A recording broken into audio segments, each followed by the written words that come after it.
بسم اللہ الرحمن الرحیم۔ السلام علیکم and welcome to amazing Urdu. پیش خدمت ہے آپ کے لیے عمران سیریز کی سلور جوبلی کہانی ہاٹ لائن کا چھٹا حصہ۔ وان بون فریگی اور روڈو نے لیروانی سٹی کو 4 حصوں میں تقسیم کر کے اپنے اپنے سیکشنز کو پھیلا دیا تھا۔ ان کے آدمی انہیں پل پل کی خبریں دے رہے تھے۔ بون اس وقت اپنے آفس میں بیٹھا ہوا تھا۔ بون کا آفس ایک چھوٹے سائز کی کوٹھی پر مشتمل تھا جس کی گیٹ پر وینیوٹ انٹرنیشنل کا بورڈ لگا ہوا تھا۔ وینیوٹ انٹرنیشنل دنیا میں لکڑی کا بزنس کرتی تھی۔ بون اس کمپنی کا ڈائریکٹر تھا۔ بون اس وقت بلیک چیف کے بارے میں سوچ رہا تھا جس نے اس مرتبہ معمول سے زیادہ سخت ہدایات دی تھی۔ ویسے تو بلیک چیف تھا ہی سخت مزاج، اس نے کبھی بھی ان سے نرم لہجے میں بات نہیں کی تھی، لیکن اس مرتبہ اس کا لہجہ زیادہ کرخت اور سخت تھا۔ شاید آنے والے دشمن زیادہ خطرناک تھے، لیکن انہیں اس بات کی پرواہ کب تھی؟ ہاٹ لائن انتہائی باوسائل اور خفیہ تنظیم تھی۔ اس کے اپنے خونی پنچے نہ صرف لیروانی کے شہری علاقوں میں گاڑے ہوئے تھے بلکہ جنگلات پر بھی ان کا کنٹرول تھا۔ روڈو ایک وحشی آدم خور قبیلے سے تعلق رکھتا تھا جو کسی زمانے میں اپنے قبیلے کا سردار تھا، لیکن اب وہ ہاٹ لائن کا سیکشن باس تھا۔ اس کے تعلقات بہت سے جنگلی قبائل سے تھے۔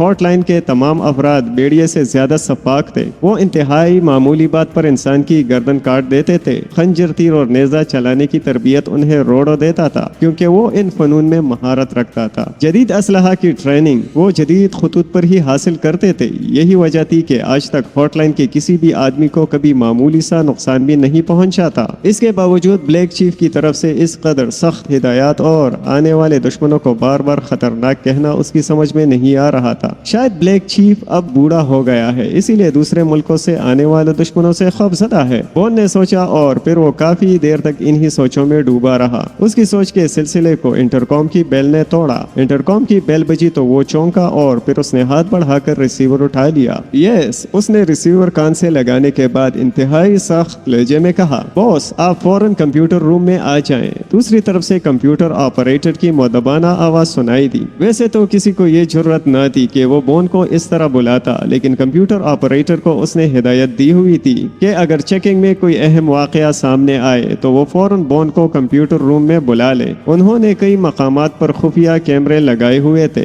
جو انہیں وہاں کے مناظر دکھاتے تھے، اور اب بھی یقیناً کوئی ایسا منظر دیکھ کر ہی کمپیوٹر آپریٹر نے اسے بلایا تھا۔ اس نے ایک جھٹکے سے ریسیور کریڈل پر رکھا اور پھر تیز تیز قدم اٹھاتا ہوا کمپیوٹر روم میں پہنچ گیا۔ کمپیوٹر روم میں ایک بڑی ٹیبل پر 6 کمپیوٹر رکھے ہوئے تھے اور وہ سب اس وقت آن تھے۔ کمپیوٹر آپریٹر ایک کمپیوٹر کے سامنے بیٹھا ہوا تھا۔ ہاں کیا بات ہے؟ بون نے کمپیوٹر روم میں داخل ہوتے ہی سخت لہجے میں کہا، باس یہ دیکھیں، یہ رواڈو کی بیوہ ہے اور پولیس والے رواڈو کے قتل کی تحقیقات کے لیے اس کے پاس پہنچے ہوئے ہیں۔ حالانکہ اپنے محکمے کو ایک بڑی رقم دی تھی کہ محکمہ اس کیس پر کام نہیں کرے گا۔ کمپیوٹر آپریٹر نے کہا تو بون کمپیوٹر کے سامنے بیٹھ گیا اور غور سے اسکرین کو دیکھنے لگا۔ لیروانی سٹی کے تمام پولیس اسٹیشن کے تمام ملازمین کا ریکارڈ ہمارے پاس موجود ہے۔ مجھے لگتا ہے یہ 2 ہمارے ریکارڈ میں نہیں ہے، بون نے اسکرین کو غور سے دیکھتے ہوئے کہا۔ اسکرین پر ایک کمرے کا منظر دکھائی دے رہا تھا۔ منظر میں ایک حبشن اور 2 حبشی بیٹے باتیں کر رہے تھے۔ باس آپ کی یادداشت بہت اچھی ہے،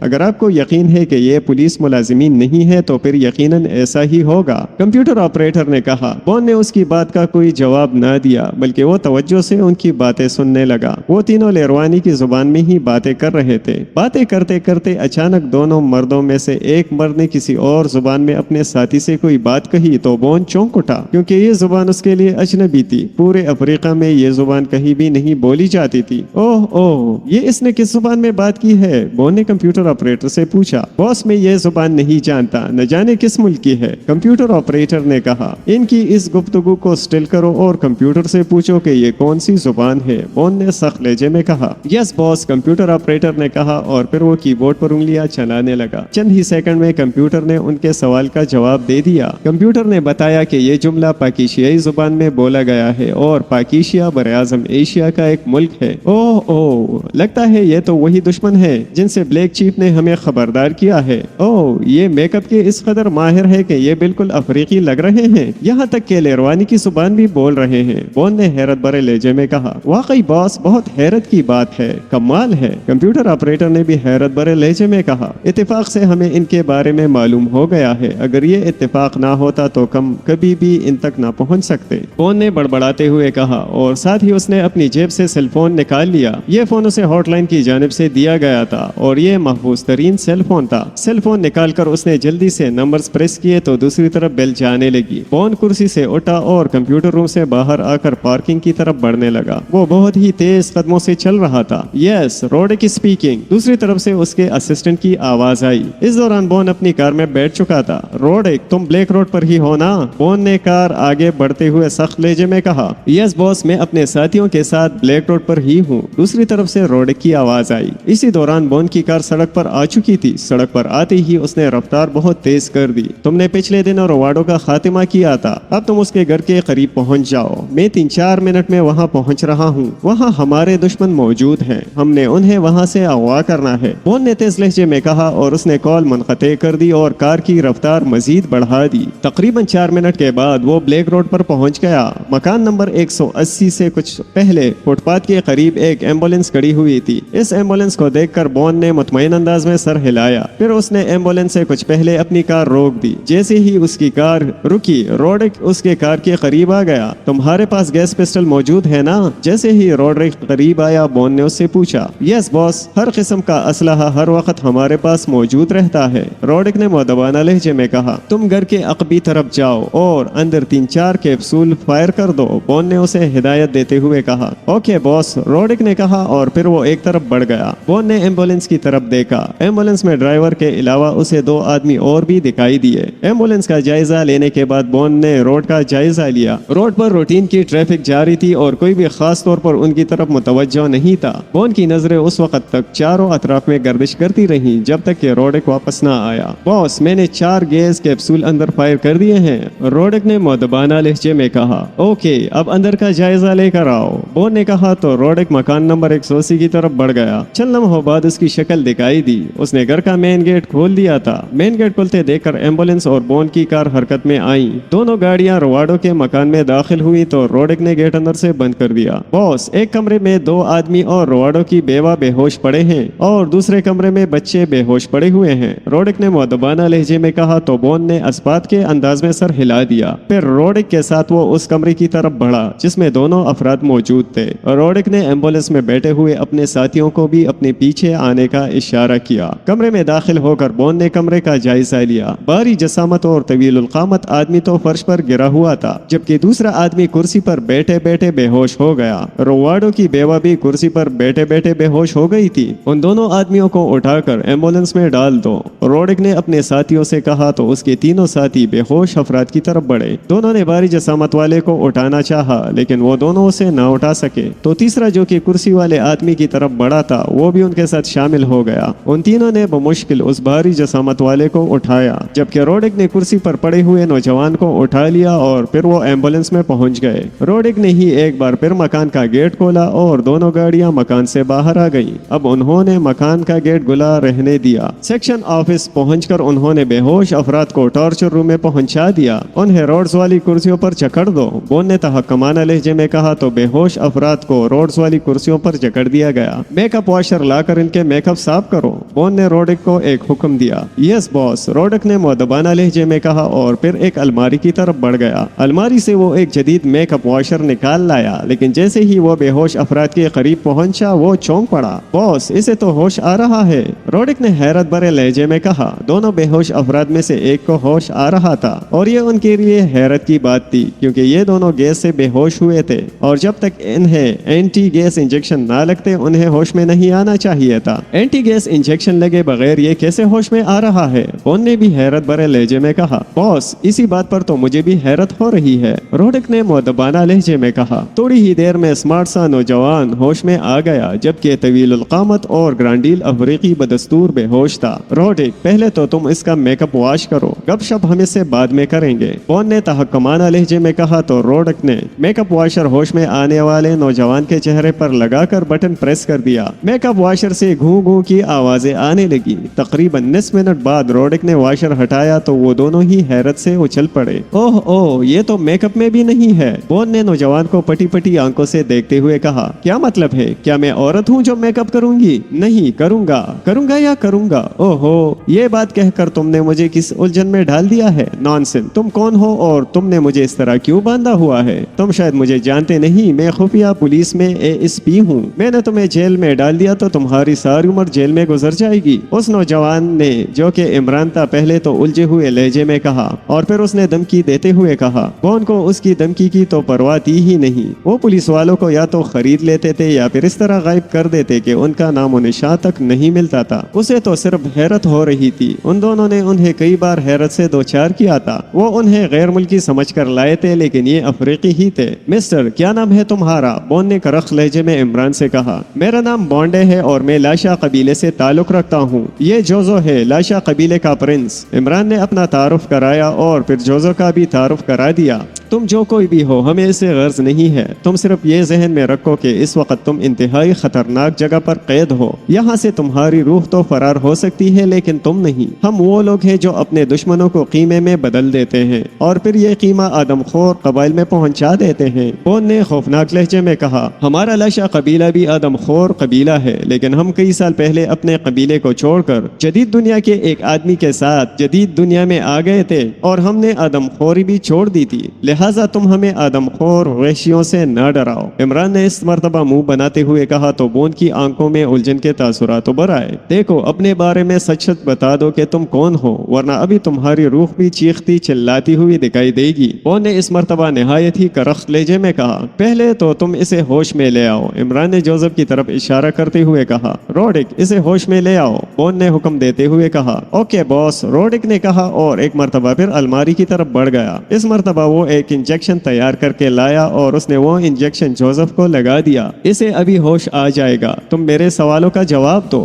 بون نے عمران کی طرف دیکھتے ہوئے کہا۔ میں نے تمہیں اپنے اور جوزف کے بارے میں سچ سچ بتا دیا ہے، آخر تمہیں یقین کیوں نہیں آ رہا؟ عمران نے اس مرتبہ احتجاجی انداز میں کہا۔ تم نے بیوہ رواڈو کے گھر اپنے ساتھی سے پاکیشیائی زبان میں بات کی تھی، بون نے کہا۔ ہاں ہم دونوں کبھی کبھی اس زبان میں بات کر لیتے ہیں، اس میں حرج کیا ہے؟ عمران نے کہا اور پھر اس نے جوزف کی طرف دیکھا، وہ اب ہوش میں آیا۔ تمہیں کیسی آتی ہے یہ زبان؟ بون نے اس مرتبہ گرجتے ہوئے کہا۔ ایک پاکیشیائی باشندہ 6 ماہ تک ہماری قید میں رہا ہے، ہم نے اس سے یہ زبان سیکھی تھی اور اب ہم کبھی کبھی اس زبان میں بات کر لیتے ہیں کیونکہ یہ زبان ہمیں بہت اچھی لگتی ہے، عمران نے کہا۔ اس دوران جوزف مکمل طور پر ہوش میں آ گیا اور ارد گرد کے ماحول کا جائزہ لینے لگا۔ اس کا مطلب ہے تم ہمیں سیدھی طرح نہیں بتاؤ گے، ہمیں تشدد کرنا ہی پڑے گا، بون نے کرخت لہجے میں کہا۔ روڈک خاردار تار سے بنا ہوا کوڑا لاؤ اور ان دونوں کے جسموں پر اتنے کوڑے برساؤ کہ ان کے جسم قیمے میں تبدیل ہو جائیں، بون نے تحکمانہ لہجے میں روڈک سے کہا۔ اوکے باس، یہ جواب نہیں دینا چاہتے تو نہ دیں، جب ان کے جسم قیمے میں تبدیل ہو چکے ہوں گے تو پھر ان کے گوشت کے ذرے ذرے ہمارے سوالات کے جواب دیں گے، روڈک نے کہا اور ایک بار پھر وہ الماری کی طرف بڑھ گیا اور الماری سے ایک کوڑا نکال لایا جو خاردار تار سے بنا ہوا تھا۔ بونڈے اب بھی وقت ہے، اپنے بارے میں سچ سچ بتا دو ورنہ چلنی ہو جاؤ گے، بون نے کرخت لہجے میں کہا۔ مجھے یہ بات سمجھ نہیں آ رہی کہ آخر تم ہمیں کس شک کی بنا پر اغوا کر کے لے آئے ہو، عمران نے الجھے ہوئے لہجے میں کہا۔ اوکے اب بات چیت کا وقت گزر گیا، اب تشدد کا وقت آ گیا ہے، اب تمہاری چیخیں اس کمرے میں گونجے گی اور تم ہاتھ باندھ کر اپنے بارے میں بتانا چاہو گے لیکن اب تمہاری کوئی بات نہیں سنی جائے گی، بون نے اس مرتبہ غراتے ہوئے لہجے میں کہا۔ مسٹر باس پھر ہمارے ہاتھ تو کھول دو، عمران نے بون کی طرف دیتے ہوئے کہا۔ کیوں؟ بون نے کرخت لہجے میں کہا۔ ہمارے ہاتھ کھلے ہوں گے تو ہم تمہارے سامنے ہاتھ باندھ سکیں گے نا، عمران نے کہا۔ روڈک پہلے اس پر کوڑے برساؤ، یہ بہت شوخیاں دکھا رہا ہے، بون نے کہا۔ یس باس، روڈک نے کہا اور پھر کوڑا لہراتا ہوا عمران کی طرف بڑھا۔ ٹھہرو، رک جاؤ مسٹر روڈک، جوزف نے ایسے انداز میں کہا کہ روڈک کے بڑھتے ہوئے قدم خود بخود رک گئے۔ جو کچھ مجھے معلوم ہو وہ اسے معلوم نہیں ہے، لہٰذا تم نے جو کچھ پوچھنا ہے مجھ سے پوچھ لو، جوزف نے سخت لہجے میں کہا اور بون کو گورنے لگا۔ تم بتا دو کہ تم کون ہو، بون نے جوزف سے کہا۔ اگر تمہیں افریقی اور غیر افریقی میں فرق نظر نہیں آتا تو سنو، میں جوزف دا گریٹ ہوں، پرنس آف افریقہ کے وچ ڈاکٹروں کا پسندیدہ نوجوان۔ اگر میری بات پر تمہیں یقین نہ آئے تو میں چند قبیلوں کے نام بتا دیتا ہوں، وہاں کے وچ ڈاکٹروں کو بلا کر میرے بارے میں تصدیق کر لو، جوزف نے باروب لہجے میں کہا۔ اس نے جس اعتماد سے بات کی تھی بون نے اسے دوبارہ الجھن میں ڈال دیا۔ کیا تم نے اپنا قبیلہ چھوڑ دیا ہے، بون نے پوچھا۔ ہاں، کئی سال پہلے میں نے اپنا قبیلہ چھوڑ دیا تھا، جوزف نے اقرار کرتے ہوئے کہا۔ اپنا قبیلہ چھوڑنے کے بعد اب تم کیا کر رہے ہو، بون نے ایک اور سوال پوچھا۔ میں پرنس آف افریقہ،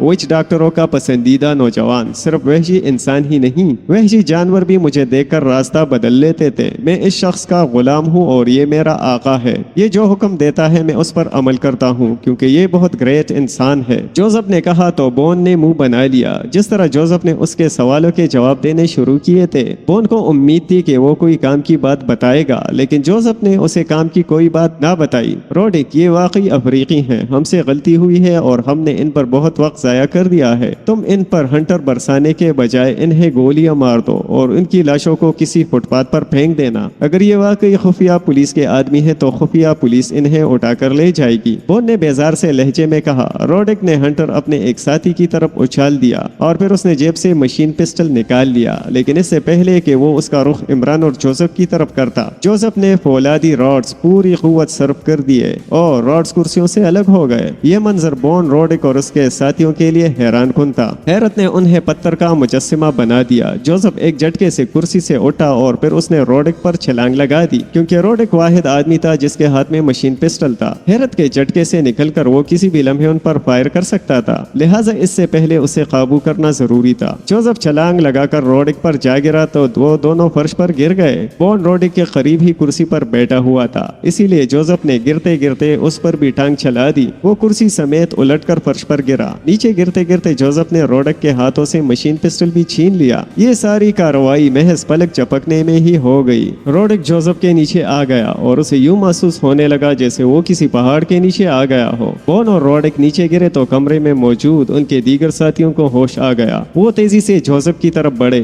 ان کا اس طرح جوزف کی طرف بڑھنا لاشعوری تھا۔ وہ تعداد میں 3 تھے اور جوزف کے قریب آ کر اسے پکڑنا چاہتے تھے۔ ان تینوں کے جیبوں میں مشین پسٹل موجود تھے، لیکن اس وقت ان کا دماغ اس طرح سن ہو گیا تھا کہ انہیں کچھ سمجھ نہیں آ رہی تھی کہ وہ کیا کریں اور کیا نہ کریں۔ جیسے ہی وہ قریب آئے، جوزف کا مکہ ایمبولینس کے ڈرائیور کے سینے پر پڑا اور اسے یوں لگا جیسے اس کے سینے پر بھاری پتھر آ لگا ہو۔ مکہ کھا کر وہ اچھلا اور اپنے ساتھیوں سے ٹکرا گیا۔ اس کے نتیجے میں وہ تینوں ایک دوسرے سے الجھ کر فرش پر گر گئے۔ اس دوران بون کھڑا ہو گیا اور اس نے جلدی سے جیب میں ہاتھ ڈال کر مشین پسٹل نکال لیا اور پھر اس نے مشین پسٹل کا رخ جوزف کی طرف کیا، لیکن اس سے پہلے کہ وہ فائر کرتا، جوزف نے روڈک کو اٹھا کر اس کی طرف پھینک دیا۔ وہ دونوں ایک دوسرے سے ٹکرا کر فرش پر گر گئے۔ مشین پسٹل تو جوزف کے ہاتھ میں آ ہی گیا تھا اور وہ بون کا بآسانی نشانہ لے سکتا تھا، لیکن اس نے اس خیال کے تحت کہ عمران نے اس سے معلومات حاصل کرنی ہوں گی اس پر گولی نہیں چلائی تھی۔ بون اور روڈک ایک دوسرے سے ٹکرا کر فرش پر گرے تو دوسری طرف ان کے ساتھی کڑے ہو گئے۔ جوزف نے مشین پسٹل کا رخ ان کی طرف کر کے ٹریگر دبا دیا۔ بیک وقت ان تینوں کی چیخیں بلند ہوئی اور وہ گر کر تڑپنے لگے۔ اس کے بعد جوزف نے مشین پسٹل کا رخ بون اور روڈک کی طرف کیا۔ اب اس کا ارادہ روڈک کو نشانہ بنانے کا تھا، لیکن پھر اس سے پہلے کہ وہ ٹریگر دباتا، کمرے میں سفید روشنی کا ایک جھماکا سا ہوا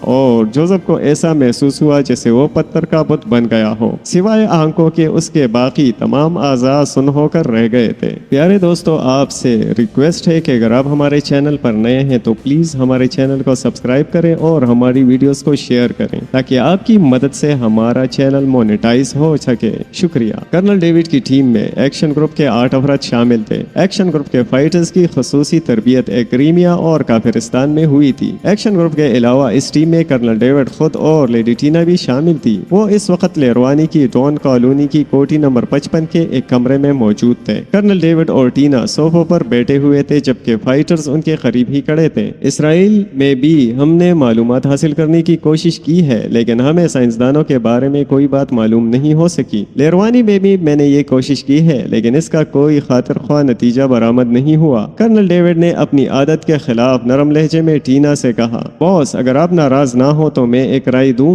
ٹینا نے ڈرتے ڈرتے کہا، تم GP5 کی ٹاپ ایجنٹ ہو، اسرائیل کا اثاثہ ہو، میں ہمیشہ تمہاری رائے کو اہمیت دیتا ہوں۔ کرنل ڈیوڈ نے بدستور نرم لہجے میں کہا تو ٹینا دل ہی دل میں حیران ہو کر رہ گئی، کیونکہ آج سے پہلے اس نے کرنل ڈیوڈ کو کوئی رائے دی ہی نہیں تھی اور نہ ہی وہ اتنی جرات کر سکتی تھی۔ کرنل ڈیوڈ کے تو سامنے آنا بھی موت کے سامنے آنا تھا۔ باس، جہاں آپ دشمنوں کے لیے چٹان کی طرح سخت ہیں، وہاں آپ اپنے ماتحتوں کے لیے انتہائی شفیق اور مہربان ہیں۔ یہی وجہ ہے کہ آپ کے تمام ماتحت نہ صرف آپ کی عزت کرتے ہیں بلکہ دل سے آپ سے محبت بھی کرتے ہیں۔ ٹینا نے خوشامد بھرے لہجے میں کہا تو کرنل ڈیوڈ کا سینہ فخر سے پھول گیا۔ یہ تو تم نے ٹھیک کہا ہے۔ ہاں، تم کوئی رائے دے رہی تھی؟ کرنل ڈیوڈ نے پوچھا۔ باس، جس مجرم تنظیم نے سائنسدانوں کو اغوا کیا ہے، ہو سکتا ہے کہ اسے ہمارے آمد کی اطلاع بھی مل گئی ہو، اسی لیے میری رائے ہے کہ ہم میں سے 2 افراد اپنے اصل حلیے میں یہاں کے ہوٹلوں اور کلبوں میں جائیں اور وہاں بیٹھ کر لیبارٹری اور سائنسدانوں کے بارے میں बातें करें। इस तरह वो जल्द ही मुजरिम तंजीम की नजरों में आ जाएंगे और मुजरिम उन्हें अगवा कर लेंगे। टीना ने राय देते हुए कहा, गुड, वेरी गुड, तुम बहुत ही ज़हीन एजेंट हो, इसीलिए तुम्हारे कारनामों की फहरिस्त भी काफी तवील है। फाइटर ग्रुप के 2 आदमी तुम्हारी राय के मुताबिक होटलों और क्लबों में जाएंगे। तुम अफ्रीकी मेकअप करके उन पर नजर रखोगी और मैं भी अफ्रीकी मेकअप में तुम तीनों को कवर करूंगा। इस तरह हम यकीनी तौर पर उन मुजरिमों तक पहुंच जाएंगे जिन्होंने साइंसदानों को अगवा किया है। कर्नल डेविड ने टीना की राय पर खुशी का इजहार करते हुए कहा, यस बॉस, जब हम मुजरिमों तक पहुंच जाएंगे तो फिर उनका इबरतनाक खातिमा आपके लिए कोई मसला नहीं होगा। आपने तो सैकड़ों मुजरिम तंजीमों का खातिमा किया है। टीना ने एक बार फिर खुशामदी लहजे में कहा, क्योंकि कर्नल डेविड खुशामद से खुश होता था और ये बात उसके तमाम मातहत जानते थे, इसलिए मौका मिलते ही वो उसकी खुशामद करने में कोई कसर नहीं उठा रखते थे। हाँ, मुझे भी लगता है कि ये मामूली सी मुजरिम तंजीम होगी और मैंने तो बड़ी बड़ी मुजरिम तंजीमों का नाम और निशान तक मिटा दिया है। कर्नल डेविड ने फखरिया लहजे में कहा, यस बॉस, आप पूरा इसराइल आपके गुन गाता है। टीना ने मजीद खुशामद करते हुए कहा, नेल्सन और जेकब, तुमने मादाम टीना की तजवीज सुन ली है ना? कर्नल डेविड ने खड़े हुए अफराद से कहा, यस बॉस। 2 अफराद ने अपने सर को खम देते हुए मुअद्दबाना लहजे में कहा, तुम दोनों अपने मेकअप साफ करके होटलों और क्लबों में जाओ और वहां जाकर सिल्वर लेबोरेटरी और साइंसदानों के बारे में गुफ्तगू करो। कर्नल डेविड ने सख्त लहजे में नेल्सन और जेकब से कहा, ओके बॉस, आपके हुक्म की तामील होगी। दोनों ने एक साथ मुअद्दबाना आवाज में कहा, हमारे पास यहाँ 2 कारें हैं। टीना, एक तुम्हारे इस्तेमाल में रहेगी और दूसरी मेरे इस्तेमाल में। ये लोग टैक्सियां इस्तेमाल करेंगे। कर्नल डेविड ने टीना से मुखातिब होते हुए कहा, यस बॉस। टीना ने मुअद्दबाना लहजे में कहा, ओके, जो प्लान तैयार किया गया है उस पर फौरन अमल शुरू किया जाए। कर्नल डेविड ने कहा तो टीना फौरन ही सोफे से उठ खड़ी हुई। नेल्सन और जेकब कमरे से बाहर निकल गए। तुम इधर ही रहोगे और निहायत चौकन्ना रहोगे। जब तुम्हारी जरूरत महसूस हुई हम तुम्हें तलब कर लेंगे। कर्नल डेविड ने एक्शन ग्रुप के दीगर अफराद से कहा, एक आदमी उसने पहले ही गेट पर बैठा दिया था। यस बॉस, उनमें से एक ने कहा तो कर्नल डेविड भी कमरे से बाहर आ गया। बाहर आकर उसने देखा कि नेल्सन और जेकब गेट के करीब पहुंच चुके थे, जबकि टीना एक कार का दरवाजा खोल रही थी। वो भी कार की तरफ बढ़ा। टीना की कार गेट से बाहर निकली तो उसने भी अपनी कार आगे बढ़ा दी। सड़क पर आने के बाद उसने देखा नेल्सन और जेकब टैक्सी में बैठ रहे थे। टीना की कार उनसे कुछ फासले पर थी और बहुत सुस्त थी। नेल्सन और जेकब टैक्सी में बैठ चुके और टैक्सी आगे बढ़ी तो टीना ने भी कार की रफ्तार बढ़ा दी। कर्नल डेविड काफी फासला देकर टीना की कार का ताक़ुब करने लगा। कुछ देर के ताक़ुब के बाद वो ग्रीन पीस होटल पहुंच गए। कर्नल डेविड जब हॉल में पहुंचा तो नेल्सन और जेकब एक मेज पर बैठ चुके थे, जबकि टीना भी एक मेज की तरफ बढ़ रही थी। टीना तो नेल्सन और जेकब की मेज के करीब खाली मेज की तरफ बढ़ रही थी, जबकि कर्नल डेविड दूसरे कोने की तरफ बढ़ गया। फिर जैसे ही वो कुर्सी पर बैठा, वेटर उसके करीब आ गया। यस सर, वेटर ने मुअद्दबाना लहजे में कहा। विस्की, कर्नल डेविड ने मुख्तसरन कहा। उसने और टीना ने अफ्रीकी जुबान के चंद लफ्ज सीख लिए थे। वेटर उसका ऑर्डर सुनकर वापस चला गया तो उसने सरसरी अंदाज में नेल्सन, जेकब और टीना की तरफ देखा। वेटर उनसे भी ऑर्डर ले रहे थे। उन्हें देखने के बाद कर्नल डेविड ने उनके इर्द गिर्द भी नजर दौड़ाई, लेकिन कोई भी उनकी तरफ मुतवज्जा नहीं था। वैसे भी उनके काम की इब्तिदा थी और इतनी जल्दी किसी का उनकी तरफ मुतवज्जा हो जाना मुमकिन नहीं था। जल्द ही उसकी मेज पर विस्की का एक पैक पहुंचा दिया गया। वो पैक उठाकर पीने लगा। नेल्सन, जेकब और टीना की मेजों पर भी कॉफी सर्व की गई थी। वो कॉफी पी रहे थे। टीना तो खामोश बैठी हुई दिखाई दे रही थी, लेकिन नेल्सन और जेकब के होंठ मुसलसल हिल रहे थे, जिसका मतलब था कि वो बातें कर रहे थे। कर्नल डेविड मुतमईन हो गया। उसकी हिदायत के मुताबिक अमल हो रहा था। वो काफी देर तक इसी होटल में बैठे रहे, लेकिन कोई भी मशकूक आदमी दिखाई ना दिया। फिर नेल्सन और जेकब उठे और हॉल के दरवाजे की तरफ बढ़े। जब वो हॉल से बाहर निकल गए तो टीना भी अपनी जगह से उठी और बाहर चली गई। उसके बाहर जाने के बाद कर्नल डेविड ने एक नोट ग्लास के नीचे रखा और फिर वो भी हॉल से बाहर आ गया। टीना की कार मेन गेट से बाहर निकल रही थी। कर्नल डेविड अपने कार की तरफ बढ़ा। वो सड़क पर आया तो उसे कुछ फासले पर टीना की कार दिखाई दी। वो एक बार फिर टीना का ताक़ुब करने लगा। तकरीबन 10 मिनट की ड्राइव के बाद वो एक और होटल में पहुंच गए। इस होटल का नाम ब्लू स्काई था।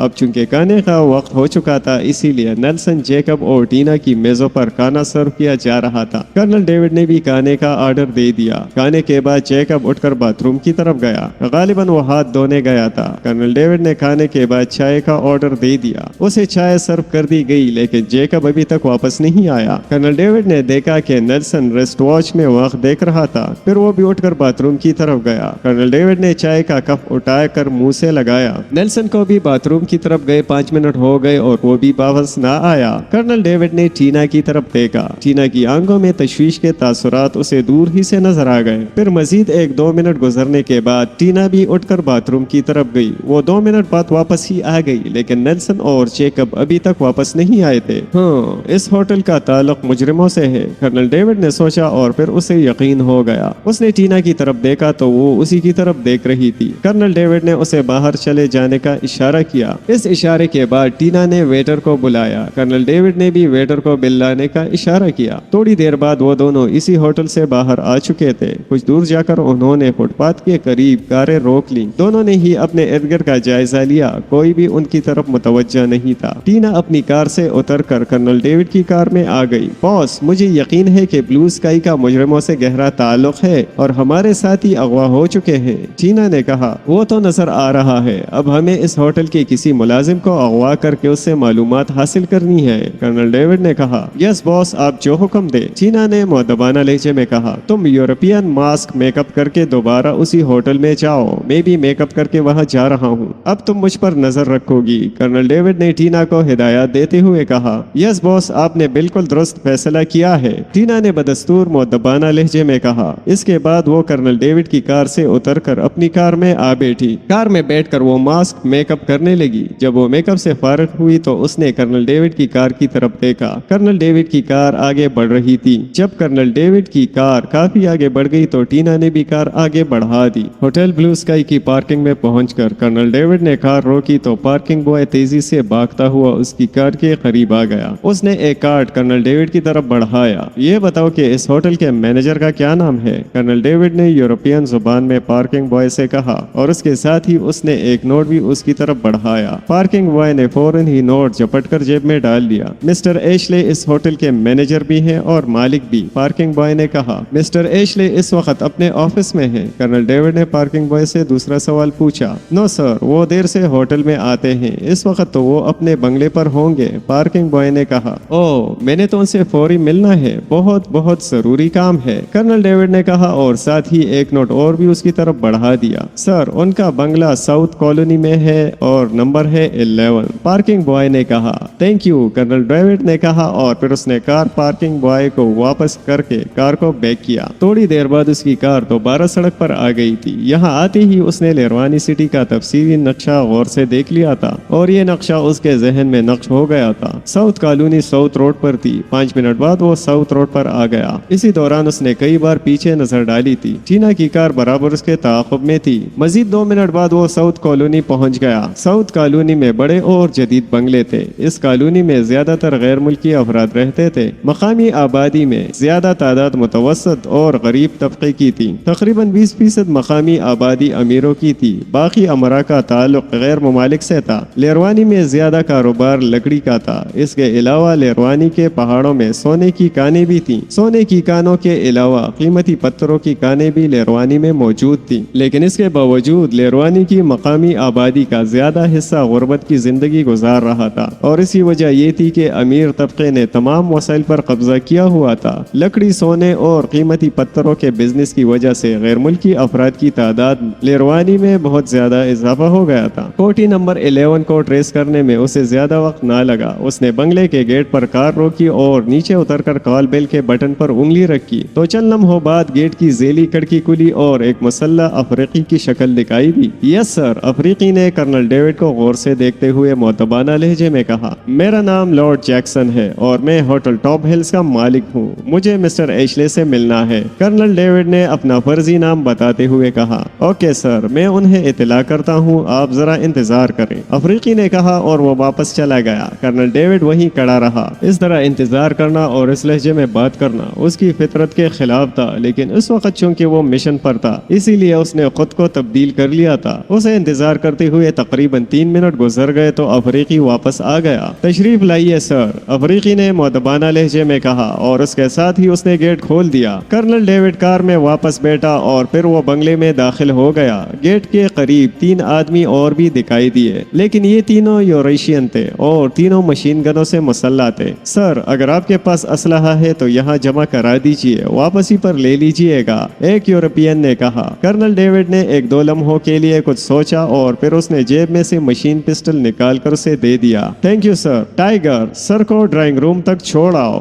اس یورپین نے پہلے کرنل ڈیوڈ سے اور پھر اپنے ساتھی سے کہا۔ اوکے سر، آئیے سر۔ ٹائیگر نے بھی پہلے اپنے ساتھی سے اور پھر کرنل ڈیوڈ سے کہا اور آگے بڑھ گیا۔ کرنل ڈیوڈ اس کے ساتھ چلنے لگا۔ چند لمحوں بعد کرنل ڈیوڈ خوبصورت انداز میں سجے ہوئے ڈرائنگ روم میں پہنچ گیا۔ سر تشریف رکھیے، باس ابھی آتے ہیں، ٹائیگر نے ایک صوفے کی طرف اشارہ کرتے ہوئے کہا تو کرنل ڈیوڈ صوفے پر بیٹھ گیا۔ ٹائیگر مڑا۔ مڑتے ہی وہ بجلی کی سی تیزی سے حرکت میں آیا اور مشین گن کا بٹ کرنل ڈیوڈ کے سر پر پڑا تو کرنل ڈیوڈ کی آنکھوں میں اندھیرا سا پھیل گیا۔ دوسری ضرب نے اسے مکمل طور پر دنیا سے بیگانہ کر دیا۔ ایشلے فریگی سیکشن کا سیکنڈ چیف تھا۔ مادام فریگی نے بلیک چیف سے ملنے والی ہدایات اپنے سیکشن تک پہنچا دی تھی اور سب کے ذمے ان کی ڈیوٹیاں بھی لگا دی تھی۔ بلو اسکائی ہوٹل اور black dream night club hot line ہی کی ملکیت تھے، لیکن ایشلے کو ان کا مالک سمجھا جاتا تھا۔ ایشلے اپنے ہوٹل کے آفس میں بیٹھ کر ہی تنظیمی معاملات کی دیکھ بھال کرتا۔ ہوٹل کے کئی ملازمین ہاٹ لائن کے رکن تھے، لیکن عام گاہک اور عام افراد ہاٹ لائن کے بارے میں کچھ نہیں جانتے تھے۔ ایشلے عموماً دوپہر کے بعد آفس جاتا اور پھر تقریباً صبح کے وقت تو اپنے بنگلے پر واپس آتا۔ آج دوپہر بھی وہ کھانا کھا رہا تھا کہ اس کے سیل فون کی گھنٹی بجی اور اسے بتایا گیا کہ دو مشکوک اسرائیلی باشندے ہوٹل میں کھانا کھا رہے ہیں۔ اس نے اپنے سپروائزر کو ہدایت دی کہ موقع ملتے ہی انہیں اغوا کر لیا جائے اور اگر موقع نہ ملے تو پھر ان کا تعاقب کیا جائے۔ کچھ ہی دیر بعد سپروائزر نے اسے پھر اطلاع دی کہ موقع مل گیا تھا اور اس نے دونوں اسرائیلیوں کو اغوا کر لیا ہے۔ ایشلے نے اسے ہدایت دی کہ وہ ان دونوں اسرائیلیوں کو بلیک پوائنٹ پر پہنچا دے۔ بلیک ڈریم نائٹ کلب کا تہخانہ فریگی سیکشن کا بلیک پوائنٹ تھا۔ سپروائزر سے ملنے والی رپورٹ اس نے مادام فریگی کو بھی دے دی تھی، جس پر مادام فریگی نے اس کی کارکردگی کو سراہنے کے بعد اسے مزید محتاط رہنے کی ہدایت بھی کی تھی۔ مادام فریگی سے بات کر کے اسے تھوڑی ہی دیر گزری تھی کہ سپروائزر نے دوبارہ فون کیا اور یہ رپورٹ دی کہ ایک یورپین شخص نے پارکنگ بوائے سے اس کے بارے میں معلومات حاصل کی ہیں۔ اس رپورٹ کے ملتے ہی اس نے اپنے سیکیورٹی گارڈز کو ہدایات بھی دی تھی اور اب اسے گیٹ سے یہ بتایا گیا تھا کہ اسے ملنے کے لیے ایک یورپین آدمی جو کہ اپنا نام لارڈ جیکسن بتاتا ہے آیا ہوا ہے۔ ایشلے نے سیکیورٹی گارڈ جو کہ ہاٹ لائن کے تربیت یافتہ تھے کو ہدایت دی کہ وہ اس لارڈ جیکسن کو ڈرائنگ روم میں لا کر بے ہوش کر دیں۔ اب وہ ٹائیگر کی رپورٹ کا انتظار کر رہا تھا۔ تھوڑی ہی دیر گزری تھی کہ اس کے کمرے کے دروازے پر دستک ہوئی۔ یس کم ان، اس نے سخت لہجے میں کہا تو کمرے کا دروازہ کھلا اور ٹائیگر کمرے میں داخل ہو گیا۔ باس، آنے والا آدمی ڈرائنگ روم میں بے ہوش ہو چکا ہے، ٹائیگر نے مؤدبانہ لہجے میں کہا۔ اسے رسی سے باندھ دیا گیا ہے، ایشلے نے سخت لہجے میں پوچھا۔ نو باس، ٹائیگر نے ہکلاتے ہوئے کہا اور ساتھ ہی اس کے چہرے کی رنگت بھی اڑ گئی۔ ایڈیٹ نانسنس، تمہیں معلوم ہے کہ تمہیں اس غفلت کی کیا سزا مل سکتی ہے؟ ایشلے نے کرخت لہجے میں کہا۔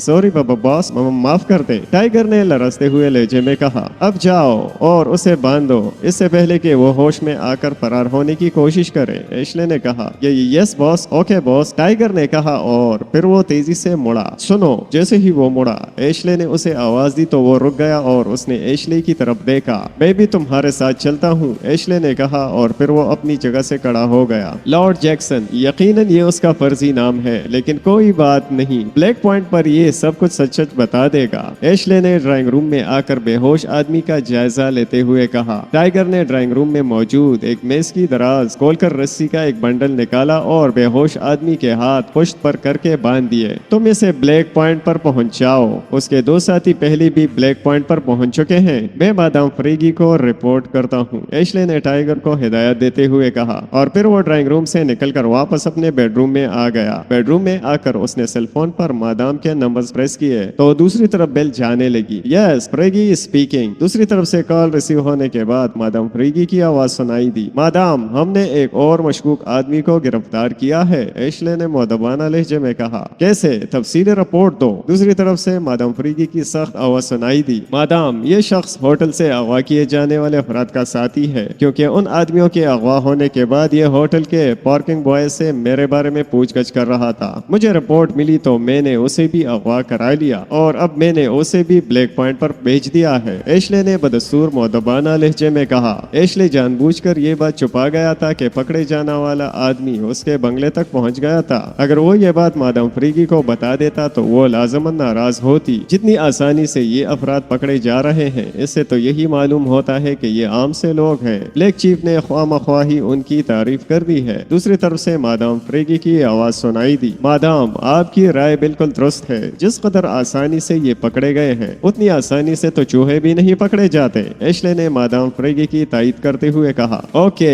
پھر تم ایسا کرو کہ بلیک پوائنٹ پر چلے جاؤ اور ان سے ان کے دیگر ساتھیوں کے بارے میں معلومات حاصل کرو۔ جب یہ اپنے تمام ساتھیوں کے بارے میں تفصیل بتا دیں تو گرینڈ آپریشن کر کے ان کے تمام ساتھیوں کو گرفتار کر لو، پھر مجھے رپورٹ کرنا۔ میں اپنے ہاتھوں سے انہیں گولیاں ماروں گی اور ان کی لاشوں کا تحفہ روڈوں کو دوں گی۔ دوسری طرف سے مادام فریگی کی مطمئن آواز سنائی دی۔ اوکے مادام، میں کچھ ہی دیر بعد آپ کو رپورٹ کرتا ہوں، ایشلے نے مؤدبانہ لہجے میں کہا۔ اس کے ساتھ ہی دوسری طرف سے کال منقطع ہو گئی تو اس نے سیل فون جیب میں رکھا اور پھر وہ کمرے سے باہر آ گیا۔ تقریباً 15 منٹ بعد وہ بلیک ڈریم نائٹ کلب پہنچ چکا تھا۔ یہاں بھی اس کا آفس تھا لیکن یہاں وہ ہفتے میں 1 یا 2 بار ہی آتا تھا۔ بلیک پوائنٹ کلب کے تہ خانوں میں تھا اور تہ خانوں کو 2 راستے جاتے تھے۔ ایک راستہ اس کے آفس سے اور دوسرا کلب کی عقبی گلی سے جاتا۔ اس عقبی گلی میں جتنے بھی گھر تھے وہ سب کلب کے ملازمین کے تھے، اسی لیے گلی میں کوئی غیر متعلقہ آدمی داخل ہی نہیں ہو سکتا تھا۔ گلی کے آغاز پر ایک سیکیورٹی گارڈ ہر وقت موجود رہتا اور وہ کسی بھی غیر متعلقہ آدمی کو گلی میں داخل نہیں ہونے دیتا تھا۔ ایشلے اپنے آفس کے راستے سے ہی بلیک پوائنٹ پر پہنچا۔ کلب کے 4 مسلح آدمی اس کے ساتھ تھے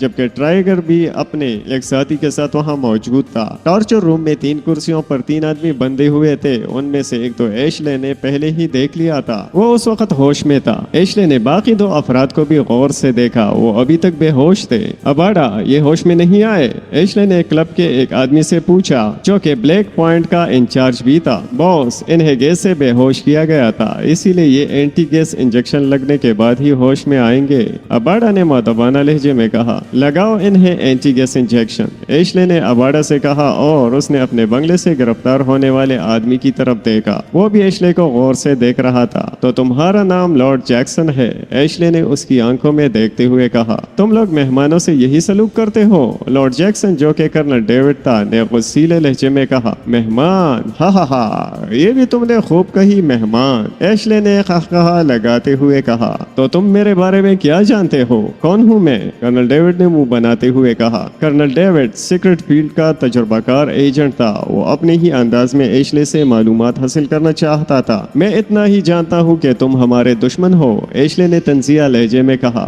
وہ بھی ایک خفیہ تنظیم سے تعلق رکھتا تھا، بے وقوف نہیں تھا کہ اقرار کر لیتا کہ وہ سائنسدانوں کی وجہ سے یہاں آیا ہے۔ اتنا تو وہ بھی جانتا تھا کہ اس کے سامنے والا اسرائیل کی کسی خفیہ ایجنسی کا ایجنٹ ہے۔ میں تمہارا دشمن ہوں، لیکن کیوں؟ کرنل ڈیوڈ نے لہجے میں حیرت پیدا کرتے ہوئے کہا۔ کرنل ڈیوڈ کے ساتھیوں کو جو کہ نیلسن اور جیکب تھے اینٹی گیس انجیکشن لگ چکے تھے، اس دوران وہ بھی ہوش میں آ گئے تھے۔ اباڈا، ایشلے نے کرنل ڈیوڈ کے سوال کا جواب دینے کے بجائے اپنے ساتھی کو پکارا۔ یس باس، اباڈا نے مؤدبانہ لہجے میں کہا۔ اس کی گفتگو سے اور اس کے انداز سے مجھے محسوس ہو رہا ہے کہ یہ آسانی سے زبان نہیں کھولے گا۔ ایشلے نے اباڈا کی طرف دیکھے بغیر کہا، اور دیکھ وہ کرنل ڈیوڈ کی آنکھوں میں رہا تھا۔ حکم باس، اباڈا نے بدستور مؤدبانہ لہجے میں کہا۔ اباڈا، کوئی ایسی چیز لے آؤ کہ اس کی روح بھی تکلیف سے چیخنے چلانے لگے۔ تم تو جانتے ہو کہ انسانوں کی چیخیں سن کر مجھے سکون ملتا ہے۔ ایشلے نے اس مرتبہ بھی اباڈا کی طرف دیکھے بغیر کہا۔ باس، میں کٹر مشین لے آتا ہوں، اباڈا نے ایک بار پھر مؤدبانہ لہجے میں کہا۔ کٹر مشین؟ ہاں، تم نے صحیح انتخاب کیا ہے۔ کٹر مشین پہلے اس کے پاؤں کا قیمہ بنائے گی اور پھر پوری لات کا، اس کے بعد دوسرے پاؤں اور لات کی باری آئے گی، اس کے بعد ہاتھوں اور بازوؤں کی۔ آہستہ آہستہ اس کا پورا جسم قیمے میں تبدیل ہو جائے گا اور اس دوران اس کی چیخوں کی جو رومانٹک آوازیں مجھے سنائی دیں گی اس سے میرے دل کو چین آئے گا، ایشلے نے خوفناک لہجے میں کہا۔ ایشلے کے سامنے اگر کرنل ڈیوڈ کی جگہ کوئی عام انسان ہوتا تو وہ اس کے لہجے سے ہی خوفزدہ ہو جاتا، مگر کرنل ڈیوڈ تو اس طرح کی دھمکیاں دوسروں کو دیتا تھا، اسی لیے اس پر ایشلے کے لہجے کا کوئی اثر نہ ہوا۔ البتہ اس کے چہرے پر طنزیہ مسکراہٹ آ گئی۔ باس، میں کٹر مشین ابھی لے کر آتا ہوں، اباڈا نے کہا اور پھر وہ ایک دیوار کی طرف بڑھا۔ اس دیوار میں الماری نظر آ رہی تھی۔ اس نے अलमारी खोली और जूसर मशीन जैसी एक मशीन निकाल ली। अबाडा, इस लॉर्ड जैक्सन की अकड़ी हुई गर्दन मुझे बता रही है कि ये अपनी एजेंसी में किसी अहम ओहदे पर फायज है और इसके ये दो साथी मातहत टाइप की चीजें हैं। तुम ऐसा करो कि पहले इस कटर मशीन की कारकर्दगी इस लॉर्ड जैक्सन को दिखाओ। इसके बाद अगर इसने मेरे सवालों के जवाब देने चाहे तो ठीक, और ना देने चाहे तो फिर इसे भी इसी अंजाम से दो चार कर दिया जाएगा जिस अंजाम का शिकार उसका साथी हुआ होगा। एशले ने कहा, ओके बॉस, अबाडा ने मुअद्दबाना लहजे में कहा और फिर वो नेल्सन के करीब पहुंच गया। वो तीनों इस बुरी तरह से बंधे हुए थे कि मामूली सी हरकत भी नहीं कर सकते थे। एशले की गुफ्तगू ने उन्हें परेशान कर दिया था। वो GP5 के सीक्रेट एजेंट थे। उन्होंने दर्जनों अफराद को मौत के घाट उतारा था। मरते हुए इंसानों की चीखें उन्हें भी बली लगती थी, लेकिन अब जबकि मौत उनके सरों पर थी तो वो परेशान हो गए थे। खास तौर पर नेल्सन का चेहरा तो जर्द हो गया था क्योंकि अबाडा उसके करीब आकर बैठ गया। GP5 ने उनकी तरबियत का खास ख्याल रखा था और उन्हें खास तौर पर हिदायत की गई थी कि किसी भी मुश्किल सूरत हाल में वो हौसला ना हारें, आखिरी वक्त तक जिंदगी की उम्मीद रखें और जिंदगी बचाने की कोशिश करते रहें। लेकिन उनकी सारी कोशिशें रायगां जा रही थी। सारी तरबियत दरी की दरी रह गई थी और खौफ उनकी आंखों में उमड़ आया था। नेल्सन की कुर्सी के करीब बैठकर अबाडा ने कुर्सी के नीचे हाथ डाला तो कटाक की आवाज के साथ रॉड्स नमूदार हुए और नेल्सन मजीद जकड़ा गया। इसके बाद अबाडा ने नेल्सन का जूता उतार कर एक तरफ फेंक दिया और उसका पांव कटर मशीन में डाल दिया। फिर जैसे ही कटर मशीन का बटन दब गया,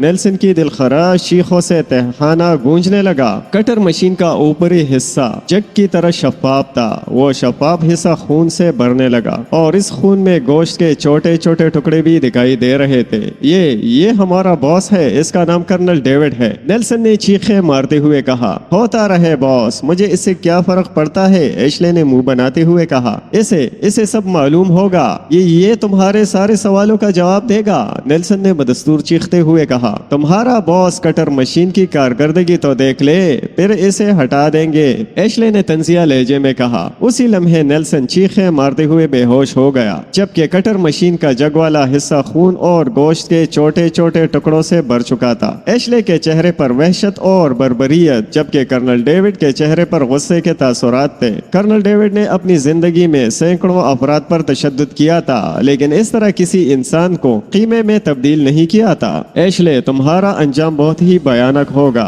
लोग तुम्हारी मौत को देखकर लरज़ उठेंगे, कर्नल डेविड ने कहा। लॉर्ड जैक्सन या कर्नल डेविड, जो भी तुम्हारा नाम है, मेरे अंजाम की नहीं अपने अंजाम की परवाह करो यू इडियट, जो बिल्कुल करीब है, एशले ने तंजिया लहजे में कहा। तुम जैसे घटिया कमीने और निचले दर्जे के मुजरिम मेरे जूते के तलवे तो चाट सकते हैं लेकिन मेरी मौत का सबब नहीं बन सकते। इस मर्तबा कर्नल डेविड ने भी तंजिया लहजे में कहा। तुम इसराइल से ताल्लुक रखते हो ना मिस्टर कर्नल डेविड, एशले ने गुस्सा किए बगैर कहा। कौन कर्नल डेविड और कौन सा इसराइल, इस कमीने ने बकवास की है, मैं तो इसे जानता ही नहीं। कर्नल डेविड ने पहले तो एशले के सवाल का दुरुस्त जवाब देना चाहा था, लेकिन फिर फौरन ही उसे ख्याल आ गया कि उसने अपनी शनाख्त जाहिर नहीं करनी। तुमने मुझे घटिया कमीना और मुजरिम कहा है, हालांकि इसराइलियों से बढ़कर घटिया कमीना और निचले दर्जे का मुजरिम और कोई नहीं। इसराइल इस दुनिया का सबसे बड़ा मुजरिम मुल्क है, एशले ने तंजिया लहजे में कहा तो कर्नल डेविड का सुर्ख चेहरा और ज्यादा सुर्ख हो गया। बकवास बंद करो इडियट, नॉनसेंस, कर्नल डेविड ने गुस्से से चीखते हुए कहा। अबाडा,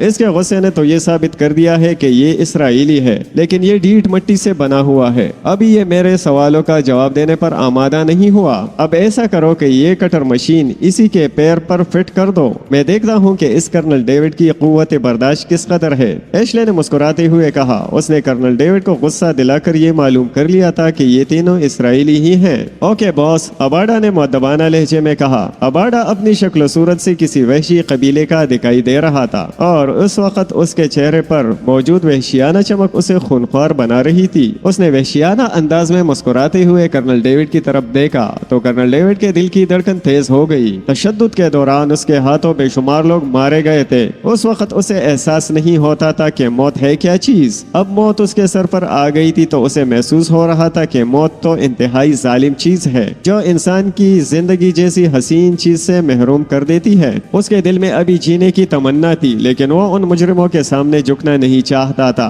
वो जानता था कि उन्होंने हर हाल में उसका खात्मा करना है, लिहाजा उसने अपना आखिरी फैसला यही किया कि वो किसी भी सूरत अपनी जुबान नहीं खोलेगा। अबाडा ने उसका भी एक जूता उतार कर दूर फेंक दिया और फिर कटर मशीन उसके पाँव में फिट कर दी। क्योंकि उसका पाँव भी रस्सी से बंधा हुआ था, इसीलिए वो अपने पाँव को हरकत देने से कासिर था। कर्नल डेविड अबाडा की तरफ देख रहा था। अबाडा ने कर्नल डेविड का पाँव कटर मशीन में फिट करने के बाद वहशियाना नजरों से कर्नल डेविड की तरफ देखा और फिर उसने अपने हाथ कटर मशीन के बटन की तरफ बढ़ाए। इसी लम्हे कर्नल डेविड ने अपनी आंखें बंद कर ली, बिल्कुल उसी तरह जिस तरह कबूतर बिल्ली को देखकर अपनी आंखें बंद कर लेता है और समझता है कि मौत उसके सर से टल जाएगी। ज़ेर ज़मीन दुनिया अफ्रीका की हो, यूरोप की, क्रीमिया की या एशिया की, टाइगर की हैसियत हर जगह टाइगर की सी ही रहती है। टाइगर ने फखरिया अंदाज में कहा। वो उस वक्त जोसो के साथ बैठा हुआ था। जोसो का ताल्लुक लेरवानी की ज़ेर ज़मीन दुनिया से था। टाइगर को उसके बारे में पता चला तो वो उसे ढूंढता हुआ शार्प क्लब पहुंच गया था। जोसो निहायत ही अक्कड़ मिजाज था।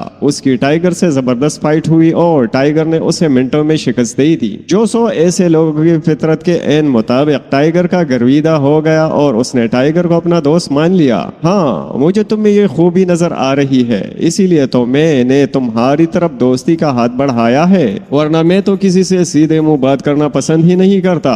जोसो ने कहा। जोसो, मैं तो यहाँ इसलिए आया था कि यहाँ बहुत से खतरनाक मुजरिम होंगे, मुजरिमों की तंजीमें होंगी और मुझे यहाँ बड़े बड़े काम मिलेंगे, लेकिन मुझे तो लेरवानी में कोई ऐसी बात नजर नहीं आई। टाइगर ने कहा। नहीं, ऐसी बात नहीं है टाइगर, यहाँ भी हर वो धंधा होता है जो दुनिया के और बड़े शहरों में होता है। मैं तुम्हें एक आदमी की टिप देता हूँ जो किसी खुफिया मुजरिम तंजीम से ताल्लुक रखता है, लेकिन देखो मेरा नाम दरमियान में मत आए, क्योंकि ऐसी तंजीमें तालाब में मगरमच्छ की सी हैसियत रखती हैं और उनके सामने हम जैसे बदमाश मेंढक से ज्यादा अहमियत नहीं रखते। जोसो ने कहा तो उसकी मिसाल पर टाइगर के चेहरे पर मुस्कुराहट आ गई। शायद तुम मुझे समझ नहीं पाए दोस्त, टाइगर ने कहा। मुझे यकीन है कि तुम मेरा नाम दरमियान में नहीं लाओगे, मैंने एहतियातन ये बात कही थी, जोसो ने कहा और फिर उसने इर्द गिर्द नजर दौड़ाई। उसे कोई भी ऐसा आदमी नजर ना आया जो उनकी तरफ मुतवज्जो हो। लेरवानी में एक होटल है ब्लू स्काई, उसके सुपरवाइजर का नाम बॉन्डे है। उस बॉन्डे का ताल्लुक किसी मुजरिम तंजीम से है। होटल का मालिक और मैनेजर एशले है और शायद एशले का ताल्लुक भी इसी तंजीम से हो। जोसो ने धीमी आवाज में कहा। इस मुजरिम तंजीम का नाम क्या है? टाइगर ने पूछा। ये तंजीम इंतहाई खुफिया है, मैं इसके नाम से वाकिफ नहीं हूँ, जोसो ने कहा। नहीं, तंजीम खुफिया नहीं होनी चाहिए, कोई ऐसी तंजीम हो जो सरेआम काम करती हो। सरेआम काम करने वाली तंजीमें हम जैसे अफराद को भी काम करने देती हैं, लेकिन खुफिया तंजीमें तो हम जैसे अफराद को कत्ल कर देती हैं। इसीलिए मैं खुफिया तंजीमों से टकराने से परहेज करता हूँ। टाइगर ने फौरन पैंतरा बदलते हुए कहा। तुम टारगेट किलिंग कर सकते हो? जोसो ने पूछा। टाइगर दुनिया का हर काम कर सकता है, बस रकम ठीक ठाक मिलनी चाहिए, टाइगर ने कहा। यहाँ पेशावर कातिलों का ग्रुप है जिसका नाम डेथ एंड डेथ है, तुम उनसे मिल लो, जोसो ने कहा। ओके, मुझे उनका एड्रेस बता दो, टाइगर ने कहा। तो जोसो ने एड्रेस भी बता दिया, लेकिन टाइगर ने उस एड्रेस पर ज्यादा तवज्जो ही ना दी। ये तो उसने जोसो के इत्मीनान के लिए किया था। जोसो, अब मुझे इजाजत दो मेरे दोस्त, तुम्हारी और मेरी मुलाकात आइंदा भी होती रहेगी। मैं कल परसों ही डेथ एंड डेथ ग्रुप से मिलता हूँ, टाइगर ने कुर्सी से उठते हुए कहा। ओके, थैंक यू, जोसो ने भी कुर्सी से उठते हुए कहा। उसके साथ ही उसने मुसाफिहा के लिए हाथ टाइगर की तरफ बढ़ा दिया। टाइगर ने उससे मुसाफिहा किया और फिर वो हॉल से बाहर आ गया। पार्किंग में उसकी कार मौजूद थी। उन सब ने ही लेरवानी का तफसीली नक्शा गौर से देखा था। नक्शा देखकर ही उन्हें किसी भी शहर के रास्ते और अहम मकामात याद हो जाते थे। इसके अलावा उसने लेरवानी सिटी का तफसीली चक्कर भी लगाया था। ब्लू स्काई होटल उसकी नजरों से गुजरा था, इसीलिए उसकी कार ब्लू स्काई होटल की तरफ बढ़ रही थी। तकरीबन 12 मिनट की ड्राइव के बाद वो ब्लू स्काई होटल पहुंच गया। मैं बॉन्डे का कजन हूँ, निबॉन सिटी से आया हूँ, टाइगर ने काउंटी गर्ल से कहा। बॉन्डे साहब तो कुछ देर पहले पहले अपने घर गए हैं, अब 2 घंटे बाद आएंगे। काउंटर गर्ल ने कहा, ओह मादाम, मैं लेरवानी सिटी पहली बार आया हूँ, मुझे नहीं मालूम कि बॉन्डे का घर कहाँ है। टाइगर ने कहा, ब्लू रोड पर C404। काउंटर गर्ल ने सुपरवाइजर बॉन्डे का एड्रेस बताते हुए कहा, थैंक यू मादाम। टाइगर ने उसका शुक्रिया अदा किया और फिर वो हॉल से बाहर आ गया। फिर तकरीबन 5 मिनट बाद वो C404 के गेट पर पहुंच गया था। कार उसने उस घर से कुछ पहले फुटपाथ के सामने खड़ी कर दी थी। उसने बेल बजाई तो चंद लम्हों बाद गेट की जीली कड़की खुली और एक मुसल्लह हबशी की शक्ल दिखाई दी। जी जनाब। मुसल्लह आदमी ने टाइगर को गौर से देखते हुए पूछा, बॉन्डे साहब का घर यही है ना, जो ब्लू स्काई होटल में सुपरवाइजर है? टाइगर ने कहा, हाँ यही घर है। क्यों? मुसल्लह आदमी ने इस मर्तबा हैरतज़दा लहजे में कहा, यार तुम मेरे बड़े भाई जैसे हो। बात दरअसल ये है कि मैंने सुपरवाइजर का कोर्स किया है, गरीब आदमी हूँ। अगर बॉन्डे साहब कहीं मेरी नौकरी लगवा दे तो मुझ पर एहसान होगा। टाइगर ने मिन्नत भरे लहजे में कहा, चलो भाग जाओ, साहब ये काम नहीं करते।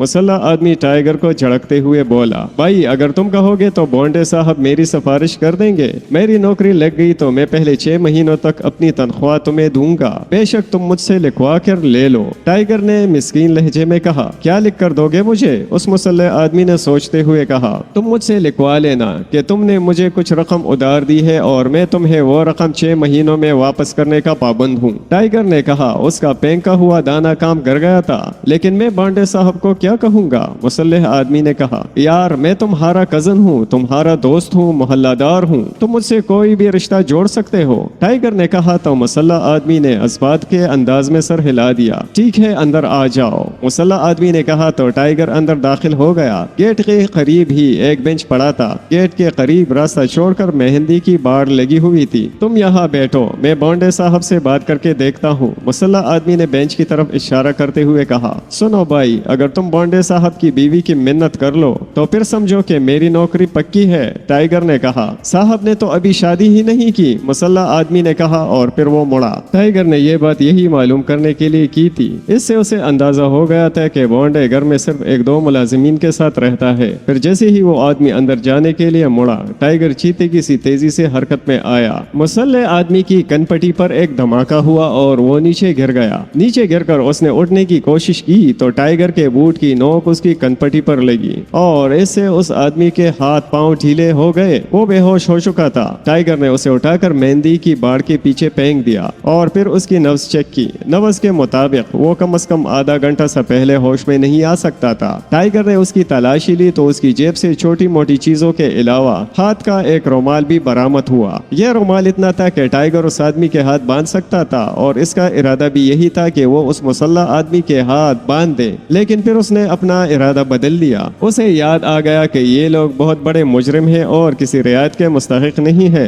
लिहाजा ये ख्याल आते ही उसने उस आदमी की गर्दन पकड़ी और मखसूस अंदाज से झटका दे दिया। हड्डी टूटने की आवाज टाइगर ने खुद ही सुनी और वो मुसल्लह आदमी तड़पने लगा। इसके बाद टाइगर वहां से उठा और कमरों की तरफ बढ़ने लगा। वो निहायत ही मोहतात अंदाज से चल रहा था और उसका एक हाथ जेब में था। जेब में साइलेंसर लगा मशीन पिस्टल था जो एक लम्हे से भी कम वक्त में जेब से बाहर आ सकता था। टाइगर चारों तरफ नजरें घुमाता हुआ कमरों तक पहुंच गया। ऐसे लग रहा था कि जैसे उस सिक्योरिटी गार्ड के अलावा और कोई मुलाजिम इस घर में ना हो। टाइगर ने एक कमरे का दरवाजा खोलकर कमरे में नजर दौड़ाई। ये कमरा खाली था। उसने दूसरे कमरे में झांका और फिर उसकी आंखें चमकने लगी। इस कमरे में एक आदमी बेड पर आंखें बंद करके बैठा था। उसके चेहरे के तासुरात बता रहे थे कि वो किसी सोच में डूबा हुआ है। उसे दरवाजा खुलने का भी एहसास न हुआ। टाइगर बिल्ली की तरह चलता हुआ कमरे में दाखिल हो गया। टाइगर उस शख्स के करीब पहुंचा तो उस शख्स ने चौंक कर आंखें खोल दी और फिर टाइगर को वो अपने सामने देखकर चल पड़ा।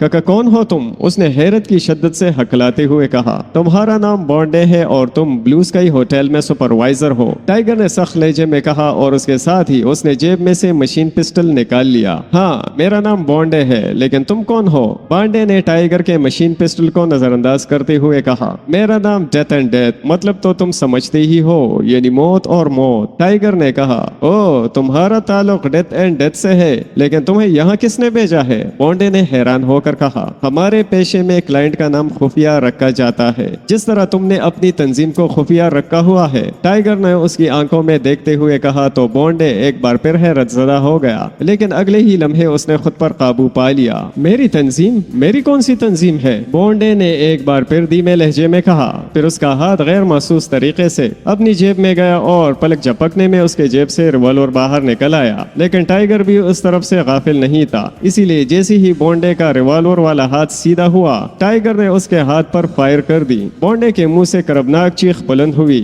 اس کے ہاتھ کی 2 انگلیاں اڑ گئی تھی اور انگلیوں کے ساتھ ہی ریوالور بھی دور جا کر گرا. تم نے دیکھ لیا کہ میرا نشانہ کس قدر پختہ ہے، اسی لیے اگر تم نے اب کوئی حرکت کرنے کی کوشش کی تو پھر تمہارے ماتھے میں سوراخ ہو جائے گا. ٹائیگر نے اس مرتبہ سخت لہجے میں کہا. بونڈے اسے کیناتوز نظروں سے دیکھ رہا تھا. ٹائیگر اس کے قریب آ گیا. پھر اسے پہلے کہ بونڈے کچھ کہتا، ٹائیگر نے اس کے سر کے پچھلے حصے پر مشین پسٹل کا بٹ مار دیا. اس کے منہ سے ہلکی سی چیخ نکل گئی اور وہ تڑپ کر زمین پر گر گیا. جیسے ہی وہ زمین پر گرا، ٹائیگر نے اس کی کن پٹی پر مشین پسٹل کا دستہ مار دیا. اس کے ساتھ ہی بونڈے کے ہاتھ پہ ڈھیلے پڑ گئے. ٹائیگر نے اس کمرے کی تلاشی لی تو میز کی دراز میں سے اسے رسی کا ایک چھوٹا سا بنڈل مل گیا. اس نے بونڈے کے ہاتھ پشت پر کر کے رسی سے باندھ دیے. اس کے بعد اس نے بونڈے کے منہ پر تپڑ مارنے شروع کر دیے. چوتھے یا پانچویں تپڑ پر اس کی چیخ بلند ہوئی اور وہ ایک جھٹکے سے ہوش میں آ گیا. ہوش میں آتے ہی اس نے لاشعوری طور پر اٹھنے کی کوشش کی، لیکن ہاتھ بندھے ہونے کی وجہ سے وہ اٹھ نہ سکا. ٹائیگر نے اس کے گھٹنے پر ٹوکر ماری تو اس کی ایک اور چیخ بلند ہوئی.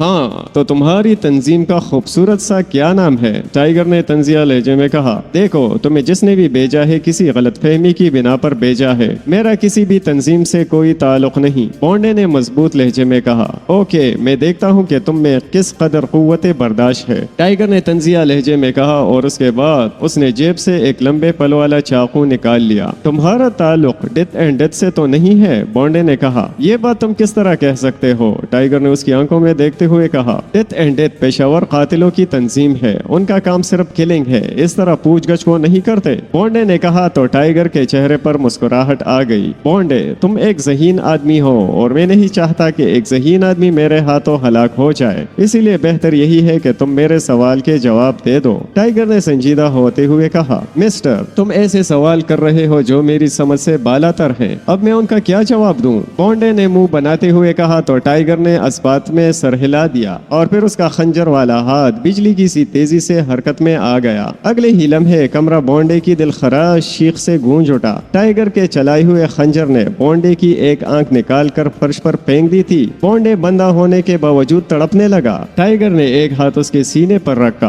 اور دوسرے ہاتھ کا انگوٹھا اس کی زخمی آنکھ پر رکھ کر دباؤ ڈالا. بونڈے کو ایسا محسوس ہوا جیسے اس کے جسم سے زبردستی روح کھینچی جا رہی ہو. ایسی تکلیف اسے زندگی میں پہلے کبھی محسوس نہیں ہوئی تھی. درد اس قدر شدید ہو گیا کہ بے اختیار اس کے منہ سے چیخیں نکلنے لگی. ٹائیگر نے اس کے سینے سے ہاتھ ہٹا کر بونڈے کے ماتھے پر اوپر آنے والی رگ پر ہلکی سی انگلی ماری تو اس کی دردناک چیخوں میں مزید اضافہ ہو گیا. اگر تم نے میرے سوالوں کے جوابات نہ دیے تو پھر میں تمہاری دوسری آنکھ بھی نکال دوں گا اور جو عذاب تم اب بھگت رہے ہو اس میں دگنا اضافہ ہو جائے گا. بولو، دو گے میرے سوالوں کا جواب؟ ٹائیگر نے کرخ لہجے میں کہا. ہاں ہاں، پوچھو پوچھو، بونڈے نے لاشعوری انداز میں بولتے ہوئے کہا. تم کس تنظیم کے لیے کام کرتے ہو؟ ٹائیگر نے بدستور کرخ لہجے میں کہا. Hot line. بونڈے نے اپنی تنظیم کا نام بتاتے ہوئے کہا. ہاٹ لائن، اس کے متعلق تفصیلات بتاؤ. ٹائیگر نے اس کی آنکھ پر انگوٹھے کا دباؤ بڑھاتے ہوئے کہا. یہ انتہائی خفیہ تنظیم ہے جس کی جڑیں ساری دنیا میں پھیلی ہوئی ہیں. اس تنظیم کا کام حکومتوں کے راز چرانا، حکومتیں ختم کرنا، دہشت گردی کی کارروائیاں کرنا، اسمگلنگ کرنا اور اس کے علاوہ جو بھی بڑا کام ہو یہ تنظیم انتہائی خفیہ طریقے سے سر انجام دے دیتی ہے. بونڈے نے لاشعوری انداز میں بولتے ہوئے کہا. اس تنظیم کی تفصیلات اور ہیڈ کوارٹر وغیرہ کی تفصیلات بھی بتاؤ. ٹائیگر نے کہا. ہمیں ایشلے کنٹرول کرتا ہے جو کہ بلو اسکائی کا مینیجر ہے. ایشلے پر مادام فریگی حکم چلاتی ہے اور مادام فریگی کسی بلیک چیف کے ماتحت ہے. بلیک چیف کے بارے میں کوئی بھی نہیں جانتا کہ وہ کون ہے. وہی ہاٹ لائن کا اصل باس ہے اور تنظیم کے تمام افراد اس کا نام ہی سن کر لرز جاتے ہیں.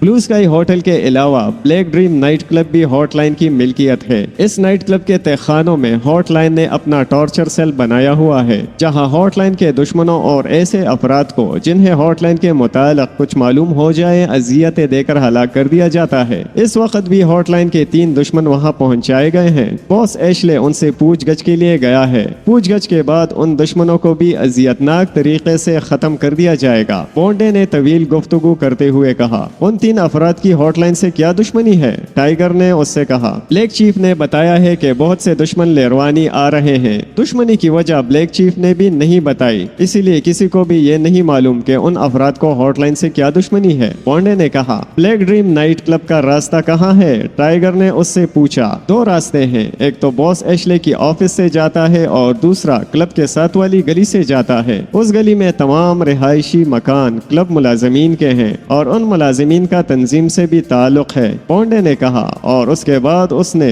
रास्तों की तफसील भी बता दी। टाइगर ने महसूस किया कि वो बॉन्डे से जो पूछ सकता था पूछ चुका है। अब उसका टारगेट एशले था और एशले तक जल्द अज जल्द पहुंचना भी जरूरी था, क्योंकि न जाने कौन से 3 अफराद उसकी कैद में थे। इसीलिए खंजर उसने बॉन्डे के कपड़ों से साफ करके जेब में रख लिया और फिर उसके हाथ में मशीन पिस्टल नजर आया। अगले ही लम्हे कमरे में फायरिंग की आवाज गूंजी और बॉन्डे की चीख बुलंद हुई। गोलियां उसके दिल में जा लगी थी। बॉन्डे बंधा हुआ होने के बावजूद तड़पने लगा, लेकिन अब टाइगर के पास इतना वक्त नहीं था कि वो उसके मरने का नजारा करता। वो तेजी से उस कमरे से बाहर आ गया। 10 मिनट से भी तकरीबन कम वक्त में वो अपनी कार तक पहुंचा और फिर उसकी कार तेज रफ्तारी से ब्लैक ड्रीम नाइट क्लब की तरफ बढ़ रही थी। ड्राइविंग के दौरान ही उसने मास्क मेकअप भी बदल लिया था। वो नाइट क्लब पहुंचा तो उस वक्त हाल में बहुत ही कम लोग मौजूद थे, क्योंकि ये नाइट क्लब था, इसीलिए यहाँ रात को ही रौनक दिखाई देती थी। Yes sir. टाइगर काउंटर पर पहुंचा तो काउंटर गर्ल ने कारोबारी अंदाज में मुस्कुराते हुए कहा।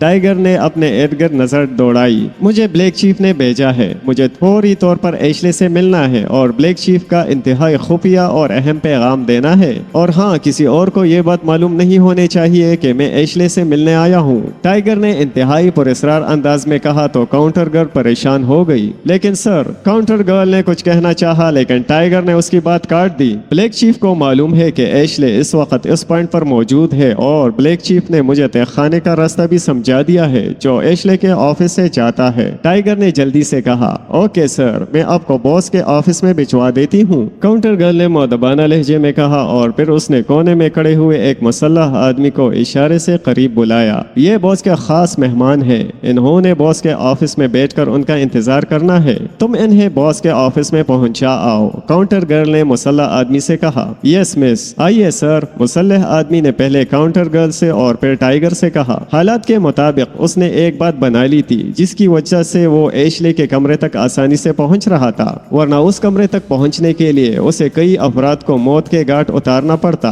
मुसल्लह आदमी के साथ चलता हुआ वो एक कमरे के दरवाजे तक पहुंच गया। दरवाजे के करीब ही एक ग्रांडील अफ्रीकी बैठा था जिसके हाथ में मशीन गन थी। उसने दोनों को घूर कर देखा। रोशो, ये बॉस के मेहमान हैं और उन्होंने बॉस का इंतजार करना है, टाइगर के साथ आने वाले ने कहा। लेकिन बॉस ने तो आज ऑफिस नहीं आना, रोशो ने अकड़े हुए लहजे में कहा। तुम जाओ, मैं रोशो से बात करता हूँ, टाइगर ने अपने साथ आने वाले से कहा। ओके सर, उसने मुदबाना लहजे में कहा और फिर वो वापसी के लिए मुड़ गया। सुनो, मैं ब्लैक चीफ का आदमी हूँ और ब्लैक चीफ का एक ऐसा पैगाम लाया हूँ जिसके बारे में मैडम फ्रीगी को भी नहीं बताया गया। अब अगर तुमने एक लफ्ज भी बोलने की कोशिश की तो अपने अंजाम के बारे में तुम खुद सोच सकते हो, टाइगर ने इस मर्तबा सख्त लहजे में कहा तो रोशो खौफजदा सा हो गया। बॉन्डे ने उसे बताया था कि इस क्लब के तकरीबन तमाम मुलाजिमीन ही हॉटलाइन से ताल्लुक रखते थे। ओके सर, ओके, आप अंदर तशरीफ ले जाएं, रोशो ने खौफजदा लहजे में कहा। किसी को ये बात मालूम नहीं होनी चाहिए कि ब्लैक चीफ का कोई आदमी यहाँ आया हुआ है, टाइगर ने सख्त लहजे में कहा।